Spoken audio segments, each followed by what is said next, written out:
Qabsaayaa mirga Oromoo bakkalcha lixa biiftuu nurraa fudhattee sillee duutitu naman dhiistu.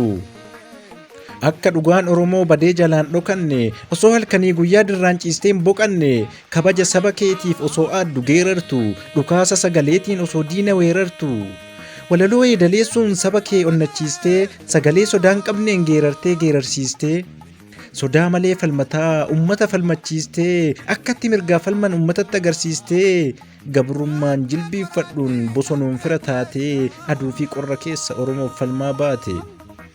Gabroomsaa jalan kaannu jalan kaatinaa jettee ba'aa nuun taanen baannu didaan baatinaa jettee irbuu goototaan nyaadhu jettee qabsoof cichitee dhaloota waadaa baatu dachaan nuu biqilchite. Jireenya dhuunfaa dhiistee Oromiyaaf jiraatte Oromummaa guddisuuf beelaaf dheebuun hiraarte. Karoora kee laamsessuuf osuma si hidhanii maqaa shororkeessaatiin osuma si himanii. Sanyii gabroonfataa lafarraa buqqisa lakke anin duu dhaloota guddisa jechuun osoon sodaanne falmitee falmii gootaa dhiiga kee gumaachitee baaste daandii dhaloota.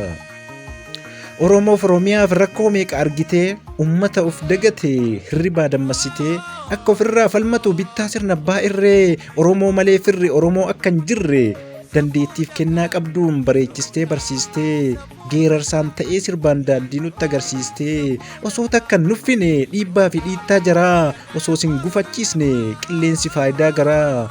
Ani kan qabsaayaru kaleessarraa eegalee kan hirriba na dhoogge haqa sabaati malee.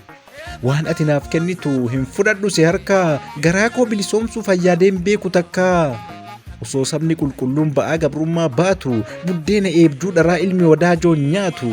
Ibiddi saba kiyyatti qabsiistan ana guba dhibeen saba Oromoo anallee na dhukkuba.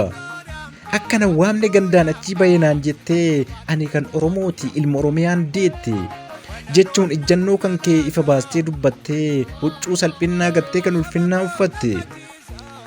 Haqa Oromoo dhidhimsuuf osoo si gidirsanii dhiibataa kuftee kaatee dhaloota siif jiraatu guddistee biraa deemte riqicha haqaa taate.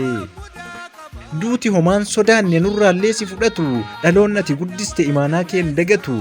Aarsaa dhalootaaf ta'an hin hambifanne atu kaayattee deemte seenaa namni ittiin si yaadatu. Qabsaayaa cunqurfamaa bakkalcha lixa biiftuu nuhoof alii fudhattee haceef daadhii fudhattee duuti footee sin dhiistu eega deemtee nagaatti sittaa tolu goota kenna sin quuqin bakki ciistu.